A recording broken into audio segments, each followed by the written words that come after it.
Okay, magandang araw mga ka-printing. So, andito na naman tayo. So, kung nakapanood mo yung nakaraan, binahagi ko sa inyo kung paano magsimula ng mabilisan. At kung manonood ka rin ngayon at interesado ka sa ganon, syempre, ang binabalak mo na magsimula. No, malamang ganon, no? So, unang-unang papasok sa utak mo, magkano kailangan ko? Magkano ba yung budget na kailangan kong ihanda para makapagsimula ng printing? So, nagtalaga ako or nag-ready ako ng tatlong option para mapag-isipan mo kung nasan ka doon sa mga yon. Actually, pang mga small time pa rin lang to, itong tatlong option na yun ako. Kung masyado ka lang mapera, wala namang problema na sa'yo kung ano man ang gusto mong simulan, no?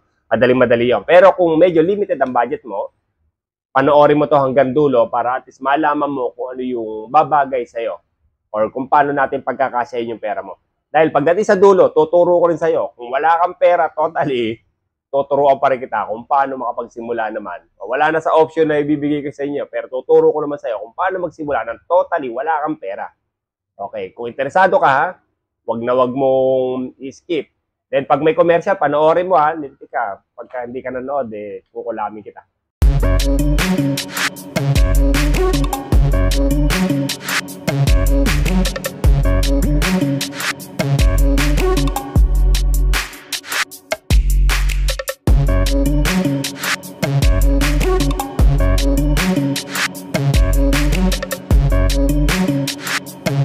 SNL Digital Moment.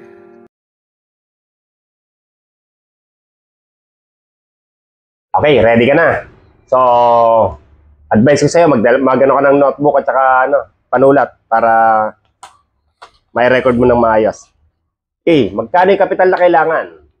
So, depende. Kung ang assume natin na itong first option na ginawa ko is below 100K. 100,000. Okay, ano yung mga kailangan mo? Siyempre, pwesto. Sa mga nagsisimula, ina-advise ko, mga kunin yung pwesto is wag sa sobra ng 10 to 15K. So, ganun lang po yung mga kunin nyo muna. I-ready nyo. At karaniwan po, pag nagsisimula ka ng printing, nagsisimula kang kumuha ng pwesto, hihingan ka po niya ng 2 months advance and 1 month deposit. Or vice versa. Usually, basta 3 months yan, karaniwan yan. O kaya kung 10,000 to 15,000, so nagre-range na kagad ang bibitawan mo ng 30K to 45K. So, ganun po kagad. Okay, syempre, magre-renovate ka ng konti. Konting renovate mo, advice ko sa'yo, piliin mo yung medyo matino-tino na para konti lang ang renovate mo. Maganda ka rin ng mga 10K para sa renovation. Para medyo presentable kagad yung shop mo. Okay, pag na-renovate mo na, syempre, kailangan mo ng mga computer. Huwag ka nang kumuha ng masyadong mamahalin. Kahit mga mumurahing computer lang. Budgetan mo ng 10 to 15K. Pero actually, pagka mga 15K, brand new na po yan. Pero hindi siya mga high-end. Pero okay na po yan.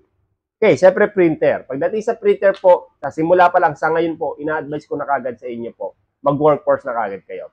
Ang workforce po, nagre-range po yan ng 32 to 35K. Ganun po ang range yan. Chipless na kagad po yun. Pigment ink na kagad ang karga nun. Bakit yun ang kagad ang nire-recommend ako? Kasi po, magagamit nyo na rin po kagad yung pan-Xerox. Pan-Xerox, pang-printing ng papel. At the same time, pwede nyo na rin siyang gamitin pang-picture. So, multi-purpose na kagad sa inyo yun. Feeling nyo lang na pag-asos kayo doon, pero ang totoo po, malaki po ang matitipid nyo ron. Okay, after po no, siyempre, kailangan nyo rin laminator. Isa rin po sa kumikitang kabuhayan niya, laminator. Napakaliit ng kapital, pero ang ganda ng profit. Ang laminator po, nag-range po yung mga A3 laminator, range po lang po niyan, mga 2K lang po ang budget yan. So, sa 2K, napakaganda na po ng anda. So, after ng po, siyempre, kailangan nyo DSLR para nakakapag-ID na rin po kayo kagad. Ang DSLR po, sa ngayon po, ina-advise ko, kumuha na lang kayo ng mga segunda mano na DSLR.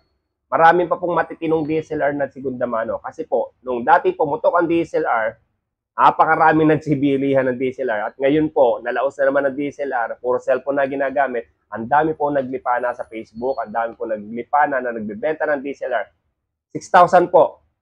Marami na po kayo makikita yan sa marketplace po. At napakagaganda pa po. Okay, sunod doon yung cutter. Paper cutter o kaya pang ID cutter, yung ganon. Nagre-range lang po yan ng 500 hanggang 1K. Kasi siyempre, kailangan nyo po ng initial supply. Yung initial supply po, mag-budget po kayo ng mga 5K. Kasi sa inyo, 5 to 10K ang yan ninyo yan. Ganun. Siyempre, yung shop nyo, hindi nyo pa naman ipapa-aircon dahil syempre yung budget nga. So at least dalawang electric fan, nasa 2K po yon. Tapos, pagdating sa permit po, nasa 10K po. Range po yan, 7K to 10K. Kung kaya nyo pang pababain ng konti, mas maganda po. So, all in all po, pag tinignan nyo po yung option na yan po, nasa 100K po yan. At sa ganyang presyo po, sa ganyang option po, pwede ka na magsimula ng printing business. Okay. Talakayin natin yung second option, pero huwag mong bibitawan kasi tutuloy-tuloy natin yung ano yan. Okay. Second option tayo. Mas may budget pa ng konti. Dagdag pa tayo. Extend pa natin ang konting budget natin, ha. So, katulad din po ng unang-unang binanggit ko. So, nasa 100,000 na kagad tayo, no? Raise na tayo ng 100,000. Nagkadagdag pa ng budget. Ano yung susunod natin? Dagdag muna, cutter platter. Cutter platter, panggawa po ng sticker. Pangkat ng sticker. Pangkat po ng mga DTF vinyl. So, yun ang magagawa mo doon. Cutter platter. Ang sinasuggest ko po na cutter platter po kagad is yung 48 feet na kagad. Ay, 48 inches na kagad. 4 feet. Huwag na natin palawakin kung bakit yun ang sinasuggest ko. Basta, kuha ko, in the long run kasi, marirealize nyo, yun talaga mas advisable talaga. Okay. Ang range po ng presyo nun is 50 to 55K. Heat press, kailangan nyo rin po. Budget kayo ng heat press ng 10,000 to 15K. Okay. Tapos, dahil dagdag ka na rin lang naman, dagdag ka na ng mag press. Ang mag press po, 3,500. Tapos, siyempre, additional supply. Tapos, yung t-shirt, mug, yung mga ganyan, additional mga, mag-budget po kayo ng mga nasa 10K. So, all in all po, nasa 15, 60, okay, 70, 80, mga 85,000. Around 85,000 kagad yung idadagdag nyo doon sa initial na nasa 100,000. So, kung kukumpitin nyo, nasa 185, meron ka ng pang damit, may pantataka na rin ng damit, meron ka ng pang sticker, pang cutout, gano'n na ano. So, halos medyo kompleto na. Konting-konti na lang po. Yun po yung option B na pwede nyo na magsimula sa printing business. Ready tayo? Okay. So, malalim pa budget, pwede pa natin dagdagan. Okay, kung malalim pa yung budget mo, option 3 tayo. So, ito, depende na sa budget mo, ha? Okay, ano yung option 3? So, yung option 1, 2, sama natin. Option 3, dagdagan lang natin. Option 3, dagdag ka na ng tarpaulin machine. Tarpaulin machine, magkano range? Siyempre, importante natin yan. Magkano? Okay, dati, way back nung unang-una ako ng EcoSolvent na 6 feet. Sa 6 feet lang muna tayo mag-usap, ha?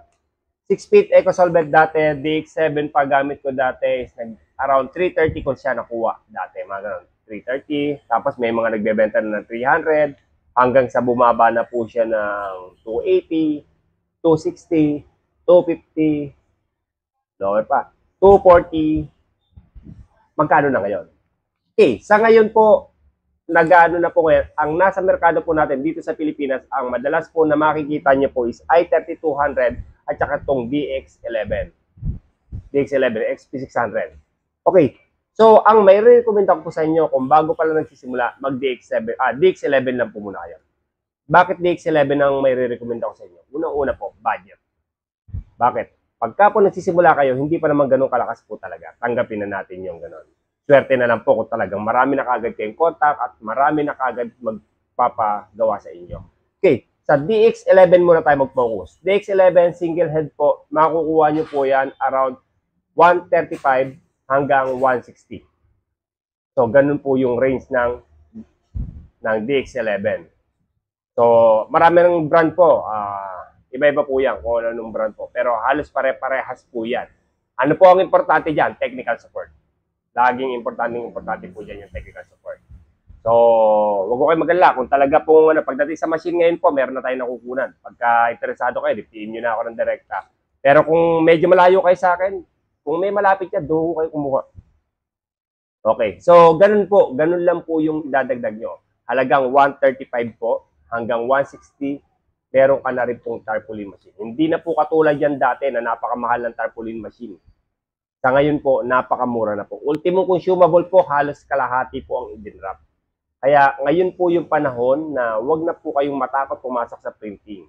Napakadali na pong bawiin ng mga equipment ngayon. So, ganun po. Yun po yung tatlong option na pwede kayong magsimula kung hindi naman ganun kalawak ang budget. Okay. So, ano naman po ang pwede nating option sa mga taong walang totally pangbunot? O, interesado ka, no? Kung interesado ka, pakinggan mo, ha? So, buwelo mo tayo, hinga muna tayo ng konti. So, interesado ka talaga kung paano malaman magsimula na wala kang pera, no? Okay, tuturuan na kita kung paano. Ganto-ganto lang po, simple-simple lang po. Makinig ka, ha? Wala tayong pera, magsisimula tayo ng printing business, pero wala tayong pera. Anong kailangan natin? Mag-aral. Simple-simple, aral, aral, aral, aral. Bakit aral po? Kailangan alam nyo po yung pag-Photoshop, alam nyo po kung paano tumatakbo ang printing, alam nyo po kung ano ang mga kalakaran sa printing, alam nyo po kung saan ang supply, alam nyo po kung saan dapat ang mga, kung ano-ano pa pong kailangan sa printing. At kung marunong ka po, kahit mag-post ka lang po sa FB, na naghahanap ka ng partner na babudget sa'yo ng ganun po, maraming willing na willing makipartner sa taong maalam. Unang option po yon. Pangalawang option po, ito yung pangalawang option. Gamitin na natin yung mga pinagbabawal na technique. Gamitin nyo po yung inyong mga credit card. Napakadali po. Union Bank, napakadali po. Ang dali magpautang ng Union Bank. Ang dali po magpautang ng mga bangko sa ngayon. Kung gusto nyo po, ilalagay ko rin ng link ng Union Bank para pagka pwede kayong mag-loan kagad sa Union Bank. Kahit wala kayong account doon, napakadali po mag-loan doon. So, huwag nyo lang po sirain yung tiwala nila. Sabihin, ora mismo po, sa bangko po sa ngayon, hindi na po kaya abutin ng isang oras, maglalabas po ng pera ang bangko. Ganun po kabilis po magpautang ang mga bangko ngayon. Okay. Another option po, kalabitin nyo yung mga Bombay sa tabi nyo. So, tignan nyo po yung mukha ng katabi nyo. Pag mukhang Bombay po, kalabitin nyo po. Ang mga Bombay po ngayon, lumalaban na rin po ng monthly. Lumalaban na po ng mga, at maliliit na rin po ang porsyento. Halos sumahabol na rin po sila sa presyo ng bangko. Kaya po, wag po kayong matakot pagdating sa kapital. Ano ang pinakamahalaga pagdating sa printing? Aralin po yung kalakaran ng printing. Aralin yung flow ng printing. At pag natutunan nyo yung flow ng printing, marirealize nyo, napakadali po at napaka-smooth po. Napakasarap pumasok sa printing. Kahit nasabihin pa nila, napakarami na natin sa printing po. Sobrang daming customer po. At hindi po natin kayang ubusin ng customer. Huwag nyong itrato na kakumpetensya yung kaparehas ng hanap buhay. Habang dumadami kayo sa area nyo, dapat natutuwa kayo. Kapag marami po kayo sa area nyo, ang dami pong dadayo sa inyo. Bakit? Alam nila na kapag pumunta sila sa area nyo, marami silang pagpipilian. Kaya po, ang importante, kayo yung pinakamahusay. Tandaan nyo po, pwedeng magsimula kahit walang tarpaulin machine. Ano pong gagawin natin? Ipapasa lang natin po sa kabila. Katulad na sinasabi kong lagi, magpakilala po kayo na may printing kayo. At karaniwan naman po ng mga may machine, nakikipagtulungan po talaga yan sa mga walang machine. Tumatanggap po talaga yan ng mga partner. So, yun pong ibig ko sabihin. Ang importante yung kahandaan ng dibdib. Kasi po, kapag pumasok ka na sa printing business, hawak mo na oras mo. Ano ibig ko sabihin? Hawak mo na oras mo kahit madaling araw. Pag kailangan ng customer, tatrabahuin mo. Yun po yung, at ikaw na ang boss,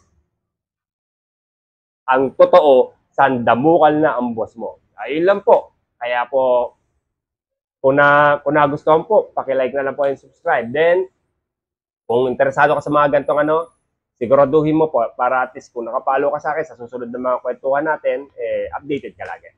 Yun lang po. Kung meron pa po kayong gustong pag-usapan natin, or meron kayong gustong talakayan, gusto niyo pong palalimin pa natin yung pag-uusap natin tungkol sa ganito, dahil limited lang po yung oras natin, pwede naman po nating talakay po sa sunod. I-comment nyo na lang po kung ano po yung gusto ninyong talakay pa natin ng gusto. Then, ako naman po, nasagot din po ako sa mga chat. Kaya kung may mga tanong po kayo, itanong nyo na rin po. Kung may suggestion naman po kayo, may kulang sa mga nasabi ko po, at mas mga veterano po yung mga ibang nakapanood po, pakiusap na rin po, i-suggestion na rin po para matutunan din ang mga kasama natin. Yun lang po, maraming salamat.